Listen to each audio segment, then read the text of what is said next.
Hola, buenos días a todos. Mi nombre es Miriam Martín Paciente. Vengo de la Universidad de Las Palmas de Gran Canaria, de la Universidad del Atlántico Medio, y vengo a presentar a este congreso una ponencia titulada Análisis jurisprudencial de la retroactividad y eficacia temporal en materia de alimentos. En primer lugar, les doy las gracias por poderme acudir y presentar esta ponencia en este congreso tan importante. En primer lugar, me gustaría que me permitiesen comenzar con una situación que yo les aseguro que frecuentemente sucede mucho en los juzgados de familia en toda España. Imaginémonos que una madre que en enero de 2020 interpone una demanda solicitando que el padre de su hija contribuya con 350 euros mensuales a los alimentos. El juzgado, tras analizar las circunstancias económicas y dado que el padre no aporta económicamente nada a la vivienda, eleva esa cantidad a 550 euros en octubre del mismo año. Pero la vida cambia. Pasados esos años, el padre sufre una pérdida significativa de ingresos y, por tanto, interpone un procedimiento de modificación de medidas. En mayo de 2023, la audiencia provincial le da la razón. La pensión se reduce en 350 euros, lo que originalmente solicitaba la madre, no sé si recordamos. Aquí surge la pregunta que nos ocupa hoy.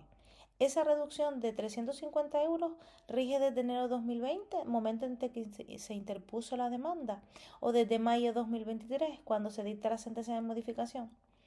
Aunque nos parezca una cuestión meramente técnica, lo es, pero con consecuencias económicas enormes, lo veremos a lo largo de la ponencia. Si rige desde 2020, el padre debe recuperar aproximadamente 13 meses de diferencia. Si rige desde 2023, la madre ha perdido, entre comillas, legitimidad para cobrar la diferencia anterior. Este es el conflicto que el Tribunal Supremo ha tenido que resolver de manera definitiva. Y yo ya les adelanto que de una manera bastante clara. Dicho esto, los objetivos de esta ponencia son 5, los hemos delimitado en 5. Primero, examinar cómo la jurisprudencia del Tribunal Supremo en este asunto, entre 2022 y 2024, más concretamente, ha sufrido una evolución de una manera conciliadora o contradictoria, ya veremos de qué manera. En segundo lugar, identificar los principios jurídicos que fundamentan esta doctrina. Vamos a entender no solo qué dice el Tribunal Supremo, sino por qué lo dice. En tercer lugar, analizar el impacto real en las partes, tanto en el acreedor alimentario, generalmente estamos hablando de la madre custodio, o como el deudor de alimentos. En cuarto lugar, resolver cuestiones eminentemente prácticas. ¿Cómo funciona exactamente el descuento de cantidades ya abonadas? ¿O qué sucede cuando no se alcanza un acuerdo? Y en quinto lugar, pues plantear las tensiones que quedan abiertas, especialmente cómo dialoga la doctrina de estos principios fundamentales del interés superior del menor o la de proporcionalidad. En primer lugar, y antes de adentrarnos en la jurisprudencia, es imprescindible que señalemos tres pilares normativos fundamentales donde se construye esta doctrina. En primer lugar, el artículo 106 del Código Civil. Este precepto regula las medidas previas en procedimientos de familia. Establece textualmente los efectos y medidas previstas en este capítulo terminan en todo caso cuando sean sustituidos por los de la sentencia, como es el caso que nos ocupa. ¿Qué significa eso? Que cada resolución judicial tiene su propia eficacia. Cuando llega una nueva sentencia se sustituye por la anterior. La cuestión es, ¿sustituye hacia atrás o sustituye hacia adelante? Como es el caso que nos ocupa. En segundo, el artículo 774.5 de la Ley de Enjuiciamiento Civil, como no podía ser de otra manera, que establece textualmente los recursos interpuestos contra la sentencia no suspenderán la eficacia de las medidas que se hubieran adoptado en esta. Por tanto, esto significa que la sentencia inicial sigue siendo válida incluso durante los recursos, no queda suspendida por apelación. Y en tercer lugar, el artículo 148.1 del Código Civil, que regula específicamente cuándo se devengan los alimentos, generalmente desde la interposición a la demanda. Estos tres preceptos crean nuestra base normativa, pero la jurisprudencia fue quien precisó cómo debe interpretarse en base a cuando hay modificaciones sucesivas. En este momento llegamos ahora al punto central de nuestra ponencia, la doctrina jurisprudencial consolidada del Tribunal Supremo, que establece una regla fundamental, que es una regla que tiene dos caras. En primer momento, cuando los alimentos se fijan por primera vez, ya sea por el juzgado, incluso por audiencia provincial, si el juzgado pues lo había desestimado, esa fijación inicial produce efectos retroactivos limitados, específicamente desde la fecha de la interposición a la demanda. ¿Por qué? dice el Supremo. La fundamentación es bastante clara. Hasta el momento en que se dicta esa resolución judicial, la obligación no estaba determinada. Legalmente, por tanto, no existía. Por tanto, es justo que se retrotraigan hasta el momento que se ejercitó la acción. En este momento, pues, cuando hubo sentencia. La segunda cara de la moneda es cuando esos alimentos ya son fijados, que ya estaban fijados, son modificados, sea al alza o a la baja, suban o bajen en un procedimiento posterior, ya sea por apelación o por revisión de alteración de circunstancias. Esa modificación produce, y eso hace reiteración en el Supremo, efecto solo desde la fecha que se dicte la nueva sentencia. ¿Y por qué lo establece así el Supremo? Dice porque la obligación anterior ya está válidamente determinada. La nueva sentencia no anula la anterior, va a ser la sustitución de la misma, la sustituye. Y sustituye hacia adelante, no hacia atrás. Como dice la doctrina y lo expresa claramente el Tribunal Supremo de manera textual, paso a leerle lo que dice un extracto de la sentencia. Cada resolución desplegará su eficacia desde la fecha en que se dicte. Será solo la primera resolución que fije la pensión de alimentos la que podrá interponer el pago desde la fecha de la interposición a la demanda, porque hasta la fecha no estaba determinada tal obligación.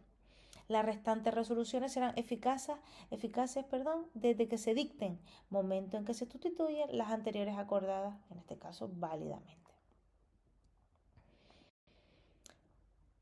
¿Cuál es ahora el caso que nos ocupa en concreto? Pues esto es el caso práctico en el que dio lugar a esta ponencia, es la sentencia 7706/2024, dictada un 23 de enero de septiembre de 2024. Para este sentido necesitamos conocer los hechos que fueron controversia para entender un poquito la problemática. Enero de 2020, una madre solicita que se fijara una pensión de alimentos de 350 euros para su hija menor de edad, nacida de una relación no matrimonial, pero con filiación no matrimonial. En octubre de 2020, el juzgado de primera instancia número 25 de Madrid eleva esa cantidad a 550 euros. ¿Por qué? Porque valoró que el padre debía contribuir a mayor medida, dado que tampoco aportaba económicamente a la vivienda familiar. Era propiedad ganancial de la que no podía disponer exclusivamente. La sentencia inicialmente expresa y señala que 550 euros se devengan desde enero de 2020, fecha de interposición a la demanda. En mayo de 2023, el padre, pues que ha experimentado una alteración sustancial de sus circunstancias económicas, habían mermado drásticamente, recurre en apelación. La Audiencia Provincial de Madrid pues le da la razón y considera que 550 euros es excesivo cuando la madre tiene ingresos propios, en concepto en este caso de pensión contributiva. Por tanto, la audiencia fija 350 euros. Pero aquí viene lo importante, la audiencia establece que esos 350 euros rigen desde enero de 2020, es decir, retroactivamente cuando se hubiera sido la cuantía real desde un inicio del procedimiento. Vemos aquí el problema de no aplicar las reglas del Supremo. Si la audiencia tiene razón, el padre no debe los 200 euros mensuales de diferencia para todo el periodo 2020-2023. Esos son aproximadamente 7.200 euros que no debería haber pagado. Pero la madre en este caso podría argumentar, esos 550 euros fueron debidamente fijados por sentencia firme del juzgado. Yo tengo derecho a esa cantidad por cada mes que pasó, aunque luego se me reduzca. Y es ahí donde interviene pues, la doctrina del Tribunal Supremo que tenemos estudio en este caso. El Supremo, en esta sentencia 4706-2024, casa parcialmente la audiencia provincial. ¿Y en qué la casa? Pues en primer lugar dice, la audiencia provincial actúa correctamente al reducir la pensión a 350 euros. Es correcto materialmente debido a las circunstancias. Se ha cometido un error en los efectos temporales. ¿Cuál es el error? Haber fijado que esa reducción rige desde 2020. El Tribunal Supremo establece que la reducción de 350 euros solo rige desde la fecha en que se dictó la sentencia de la audiencia, es decir, desde mayo de 2023. ¿Qué significa esto en la práctica? Primero, desde enero de 2020 hasta mayo de 2023, el padre debe haber pagado 550 euros mensuales. Eso ya está determinado. La madre tenía derecho a recibirlo por sentencia firme. Después, desde mayo de 2020 en adelante, el padre paga 550 euros, pero se descuentan los 350 euros de la nueva obligación. el neto, lo que debe haber pagado, el padre solo pagará 200 euros durante ese periodo de transición hasta que haya compensado lo que le corresponde por su nueva cuantía. ¿Cómo razona el Supremo de esta manera? Porque dice, la primera resolución fija los alimentos válidamente con la obligación de los 550 euros. Esta obligación fue eficaz desde enero de 2020 conforme a nuestro artículo 148 del Código Civil. La sentencia de la audiencia modifica esa cantidad, no anula retroactivamente la resolución anterior, la sustituye. La sustitución es prospectiva, es decir, hacia adelante.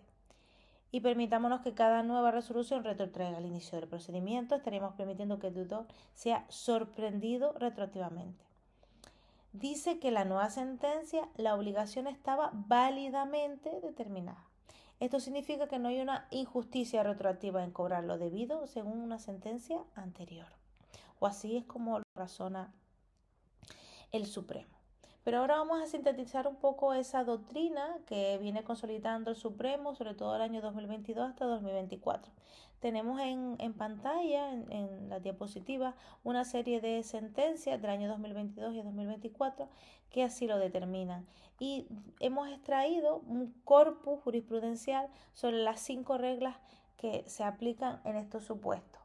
La primera regla, que cuando los alimentos se fijan por primera vez, sea por el juzgado o por audiencia, debe vengarse desde la fecha de interposición de la demanda, incluso si la audiencia los fija por primera vez, porque el juzgado los había desestimado. La segunda regla que extraemos de esta jurisprudencia es que cuando los alimentos fijados en primera instancia se elevan y se reducen en apelación, el nuevo importe se venga desde la fecha de la sentencia alzada, no desde que se dicta la primera instancia.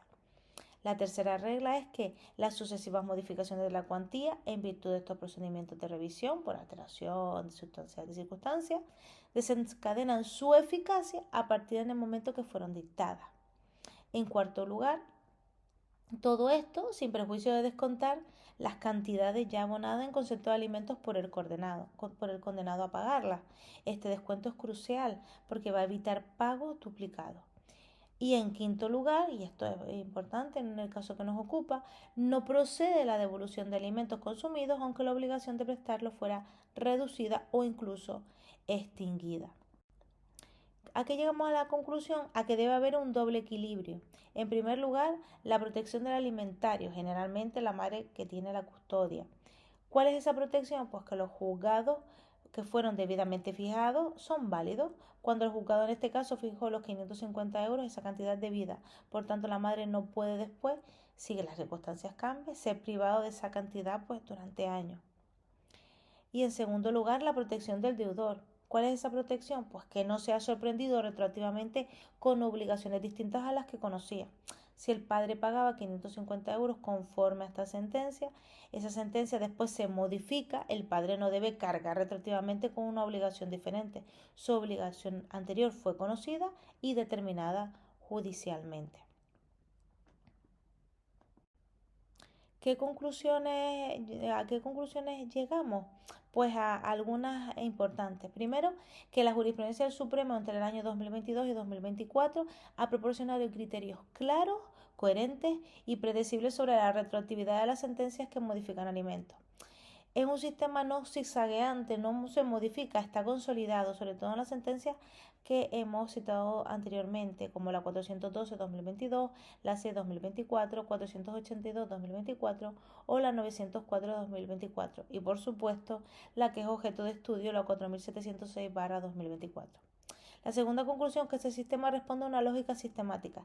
La primera fijación es retroactiva, las modificaciones son prospectivas. Esto se fundamenta en que la obligación anterior está válidamente otorgada. La siguiente conclusión es que la aplicación consistente de estos principios contribuye a la predictibilidad del ordenamiento jurídico en materia de familia, sobre todo en el asesoramiento que podamos tener nosotros frente a familia. En cuarto lugar, en cuanto a la conclusión, es que la doctrina busca un equilibrio entre la protección del acreedor alimentario y la seguridad jurídica del deudor. No es una solución perfecta, pero es una solución consciente y ponderada. Por último, tenemos que tener en cuenta, por ejemplo, que la retroactividad de las modificaciones de los alimentos es en esencia una pregunta sobre seguridad jurídica. Por tanto, la retroactividad limitada al momento de la verdadera determinación de los alimentos determina esa seguridad.